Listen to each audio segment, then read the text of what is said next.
So yeah, let's just ignore that I am pretty late, all things considered, to the party. Viscerafest 2021 notes, yay! So, at this point, I don't think there's much I can add to what I've already said. If you're looking for retro style shooting with a bit more of almost a Hotline Miami kind of pacing, where levels are extremely short, everything dies quickly, including the main character, and it's just rush around as fast as you can looking for a solution, this is the game for you. So, I've recommended it in the past. It's going full early access now. Episode 1's totally complete. It took me about a couple hours to try to beat it all, secret hunt, shit like that, so I would recommend it. I definitely recommend it. Now, here's where we get to the interesting thing. What has changed now that it's out and about? It's, for all intents and purposes, episode 1 is totally complete to my knowledge. What's different? What's the new finished product looking like?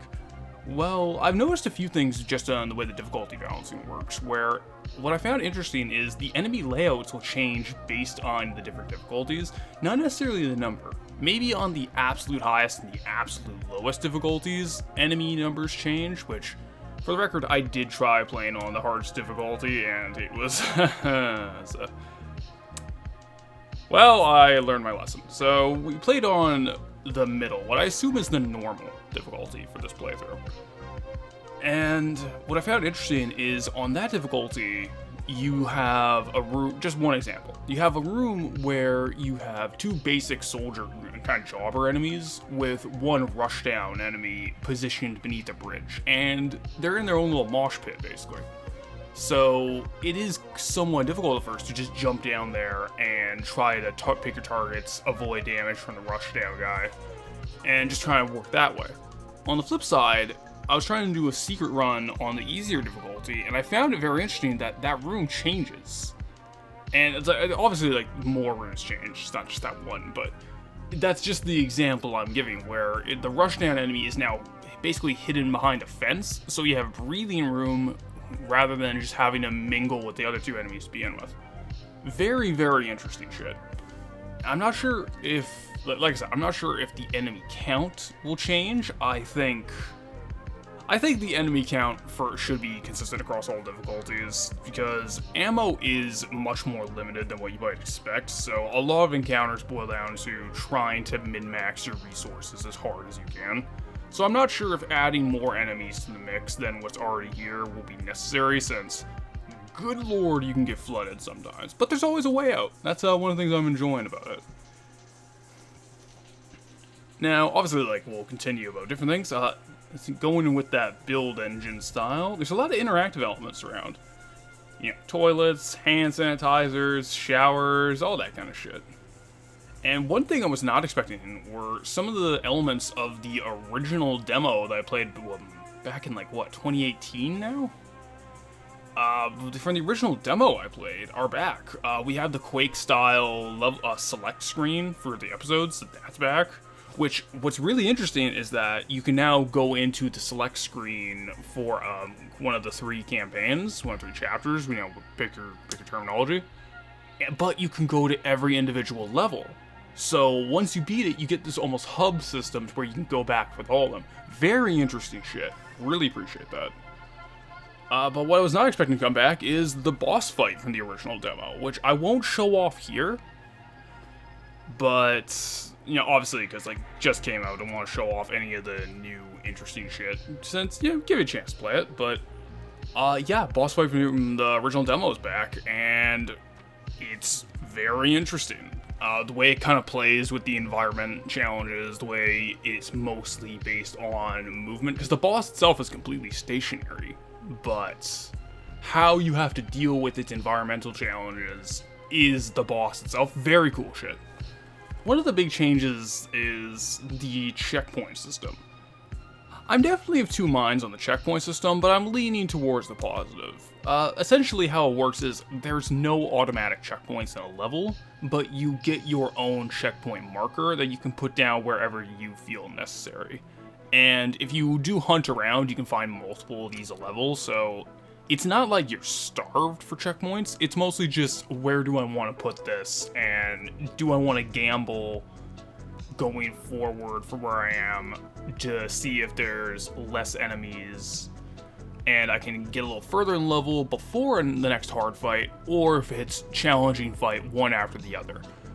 You're definitely gambling, and I know some people might not like it for turning it almost like quick saves into resources, but knowing me, I would have cheesed the fuck out of a basic quick save system and kind of negated a lot of the game's difficulties, so I can definitely see where it's going for, and I think it ties into Viscerafest's core, I suppose, like, core pace is trying to min-max every single resource to be as efficient as possible. So I think the checkpoint system as it's presented ties back into that, and I appreciate it. Kind of, obviously I'm going to get raked over the coals for saying, it's like Dark Souls, but it's sort of like the unused checkpoint system for Dark Souls 3. Very cool idea. It wasn't used in that game. That kind of sucks, so I like the idea, and it's here, so yeah, I'm fine with it. It ties back into the core ideas. I'm not sure if it was as smooth in the past demos. I have to go back and try them, but things like bunny hopping are much more fluid and smooth than I remember them being. And the fact that in the final boss, which again I unfortunately can't show actual gameplay of with the spoilers and shit, but it's almost core to that fight, and you really get to see just how smooth you can make it. Like I said back when I first played the original demo, I can easily see this being a really interesting speedrun game, especially considering that there's very few times that you are absolutely 100% forced into an arena to fight a boss or fight enemies. If you know what you're doing, you can just get in and out without killing anything. It's very interesting. And because everything's projectile or melee attack based, you can actually kind of just zoop around and finagle your way past anything without killing it. There's very few times where you're forced to an arena. So I do appreciate that freedom. It's very nice. One of the things that I did find interesting was a new weapon. It's kind of like this gas gun. Pretty interesting for that purpose too, because essentially what the gas gun is you will fire it, it'll leave a gas cloud, and it will freeze enemies and do damage over time to them briefly. So if you just want to get away from stronger enemies and do the objective, this is actually a way to distract them while doing damage. Or it's a way in a big arena to do damage and take enemies out of commission for a few seconds, take out some of the smaller ones. It's also interesting how it doesn't work on robot enemies, so there's kind of like a tit for tat with it. I don't know, I thought it was very cool. And I suppose the last thing worth mentioning is, I don't want to show too much of it because I really wasn't expecting it, but there is a massive tonal shift. Towards the end of it, it's not quite, it's definitely past the halfway point, but there's a significant tonal shift where it almost becomes more of a puzzle game for a single level. And I'm very interested to see what future episodes do with this idea. I won't show too much of it because obviously it'll ruin a bit of the surprise of trying to do it on your own, but it was very interesting how it was handled.